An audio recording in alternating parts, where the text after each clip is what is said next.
Cassandra Peterson's birthday today? Oh, well, happy birthday, Elvira. Oh, that's so exciting. Like, I'm such a fan. I love Elvira. She was a really huge influence on me growing up, obviously. I feel like... Witch? She was the no. She was a mistress of the dark, but she was always using it to, like, con people. But in the movie, she gets real powers. Yeah, when she gets that ring, she gets real powers in the movie, and she learns that she does have a magical heritage in the movie. But they say that she's not technically a witch. Yeah. She's what? A mistress of the dark. So she's just all... Accuse her of being a witch. She is accused of being a witch and almost burned at the stake. Right. In town. Yeah, in town. But I actually just watched Matthew Skiff retweeted they were doing an Elvira pilot for a sitcom TV show. And I watched a few minutes of it, and it was like she was saying that she was a psychic or whatever, but she was really just a fraud, and it was very obvious that she was a fraud, and she was just like trying to like get people's money and shit. But then at the same time, it's like she still sometimes does like have magical stuff that happens to her. So, but I love Elvira, and Cassandra Peterson is just like such an inspiration too as a person. Like, she's really taking care of herself, and she still looks amazing to this day. And I'm just like, she's a great person to emulate, you know? Like, she's somebody that I definitely look up to. I feel like I'm equal parts Elvira and like Pee-wee Herman. If you take like a weird bachelor who's like still a child and hangs out with puppets, and then you mix it with like a sexy fucking dark mistress chick who's like really witty and like sarcastic, you get Comic Book Girl 18. Like, if you mix those two, you get like a great pitch for a new hit TV series. Oh, does that? Is this like a great pitch for a new TV show? Yeah, call me, Amazon. I wish I had my red phone. Call me, Amazon. Yeah. No, Elvira is, she's really something else. She's like, yes. Elvira was actually somebody who I was really, really inspired by. Very inspired by. In fact, I shouldn't tell you guys this, but I'm a little drunk, so I'm going to tell you guys this. There was a Be the Next Elvira show that they were trying to make like a reality show, like who's going to be the next Elvira. When? 12 years ago, maybe? I don't know. 12, 13 years ago. And I sent in a tape to be like an audition tape, and then they accepted me. And then I flew out all the way to not San Diego. I flew out to... Santa Monica? Not Santa Monica. Where's the Queen Mary? It's down there near... Anyway, it was in California. It's in California. Anyways, I flew out all the way to do this audition, and it was not what I was told it was going to be. It was like they were looking for like literally the girl who would dress up like Elvira and go to conventions for her.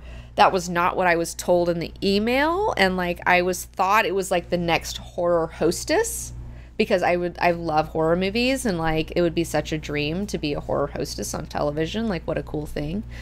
And I went and auditioned at this thing, and it was a fucking nightmare, and it sucked. And I didn't even get to audition until like 2 or 3 in the morning. I mean, they kept me there for so long. And that many people in line? Yeah, and I didn't have any money. I was a fucking broke college student, and I spent what little money I had on this plane ticket to come out here and audition to be the next Elvira. And then it was some bullshit about like wanting to be an impersonator, which was not. I was like, I wouldn't have flown out here because I don't have the tits for that. I mean, obviously I can't be her. Like, I thought it was like be a new horror hostess. I was like totally misled. And you must have been embarrassed about that story, because you didn't even tell me that for like. I didn't tell that you for years. For years. And I don't even know what bullshit channel it aired on, but it was totally a shit show. No, I don't think so. I don't know. Maybe it was. I don't know. And so I auditioned at like, I don't know, I finally got in at like the last fucking call at like 2 or 3 in the morning, where nobody gave a fuck anymore. And I did my dumb audition. I brought a really cute outfit, but it didn't matter because, like, I didn't have the titties to be Elvira. And it was just, like, a fucking shit show. And then afterwards, I was, like, I went back to the airport, and it was closed. It wasn't a 24-hour airport because it was a tiny airport in, like, near whatever the fuck. And I was like, fuck, what do I do now until my flight? And so I just went to some hotel that was across the street from it, from the airport, and I just like sat on their couch like, oh, I'm supposed to be here, like I'm here. And then I just like fell asleep on their couch for a little bit, and then when I woke up, actually somebody had put a towel on me like as a blanket, and was like, somebody was really nice in the hotel and was like super chill about it and like let me like crash there because I was like obviously like in a bad way. And then I woke up and went to the airport as soon as dawn happened, and it opened up, and then I went on the airplane and I flew back to Georgia. So it was, yeah. So there you go. There you go, guys. There's my sad story of being on a reality show and it's fucking being a nightmare. It was. You weren't ready to be comic book girl back then. I was not ready. I was super, but it was fine though. It's like it all worked out the way it was supposed to be. So I feel like it was totally chill. Like I'm not mad about it. Like it was a good experience, and I had some really good stories. And I kept that towel. It was a fantastic towel. I kept it for years. I got rid of it like not too long ago, but it was just so nice that somebody like felt for me and just like instead of like shooing me out the door, like gave me a nice towel, you know. And that is one thing that's great about being like a girl, is like you can kind of like people will take pity on you and like help you out in a time of need.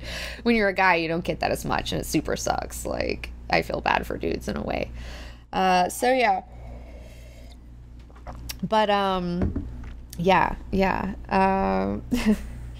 Merkins and Rainbows asked, can you tell us more about your decision to move to California and why it rocks? And I remember you saying it was semi-mystical and you wanted to move out there. Any advice? Yeah, well, I was telling you guys last Mystic Monday that I did go on a date with a psychic girl, and she was telling me that I have to move to California. And at the time I was like, I don't know what that means, but okay. But then I started talking to Tyson, and he was already living out here. And so I was like, hey, would it be weird if I like moved out there? And he was like, no, that's totally cool. And then I moved out there. I was getting ready to move anyways. Like I was getting ready to move. I was already in a moving situation. And so I moved out to California to hang out with T. And then I've been here for like next month. It'll be 9 years that I've been in LA. So I'm almost 9 years strong. I would say that I'm an official Los Angelino now. Most people can't hack it within 3 or 4 years. And I remember, Tyson, you telling me a lot of people can't hack it. You were like, a lot of people can't make it out here. Yeah, most of my friends that have ever moved here have left. Most of your people who moved out here left. Yeah. I have a friend that just has moved out here just this week. You do? I'm really nervous for him. But yeah, it's, I moved out here not because I was like trying to like be something or like become some big thing, but I moved out here because I was in love with somebody. And so, and then it worked out, and I just like really liked it here, and then I stayed. And I don't think like you're gonna, like people are gonna, like people all the time, whenever I complain about finances, they're like, why don't you move out of LA? Fuck LA, it's really expensive. And you know what? It is really expensive, and you're totally right. But you're gonna have to fucking ship me out of here in a fucking coffin, because I am not leaving. I love this town. LA is the most magical fucking place I've ever lived in my entire life. I fucking just am so grateful and happy to be here. It's like one of the coolest places I think that you can live in the entire world. It's such a cultural melting pot. There's so many fucking cool people. There's so many cool things going on. It's just, there's so much creative energy out here. It's just like a giant art school where, you know, I went to art school, and that was cool. And then I came out here and I was like, oh, wow, it's like a giant art school where everyone's not students, now we're professionals. And I'm so excited. Onion says, is LA really that awesome? Yes, it is. I'm not saying that other places aren't awesome too. Other places are totally awesome. Everybody's got their own vibe.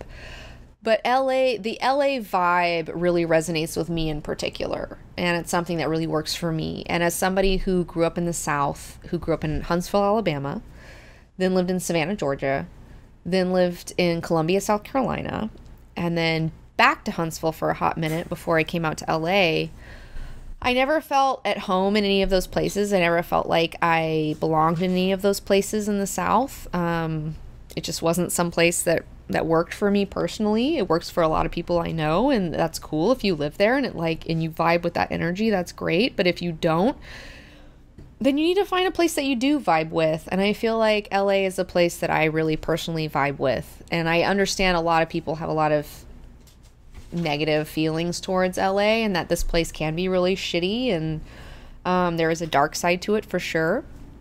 But I feel like LA is this magical lady. LA is a woman for sure. To see a lot of people that I know get, I don't know, to rise in their industries. You know, I've seen so many people go from being, you know, living month to month, like paycheck to paycheck, to now like they're doing really cool stuff in their chosen professions, and they're professionals now, and they're doing really awesome art that's at another level, and they're really like challenging their art forms, whatever they are.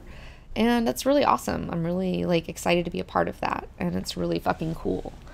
And if you're in a place that your energy matches up with the city's energy, then you can really blossom as a person. But if you're in a place where your energy doesn't match up with the city you're in, then it can really be like really negative experience for you. Because personally, like growing up in Huntsville, which is a town of engineers, it's all engineers, very structured, a lot of rules, a lot of numbers. I didn't really fit in there. Didn't work for me. Didn't work for me. I'm a little bit of a chaos being, so it didn't work for me. But coming out to LA, it's like, I was talking about this in the Thor Ragnarok review, where the Hulk is a problem on Earth because nobody knows how to deal with him. But then later on, he finds a trash planet where everybody loves him, and he becomes a gladiator, and like like everybody like, yeah, the Hulk, like, he's a fucking, like, everybody loves this dude. Yeah. And you just have to find the right trash planet for you. And LA is the right trash planet for me, where it's like Huntsville, everyone's like, no, you're a problem. And then I come out to LA and people are like, oh my God, you're fucking amazing. Look how much fun you are. And it's like, oh, thank you. Really? You care? Oh, like, it's so much. But I'd be, I don't know, happy to stay here. I kind of feel like it's going to turn into like some fucked up Arrakis situation as global warming keeps happening. Like climate change is the deal. Like, this place is just going to turn into a fucking Mad Max crazy desert.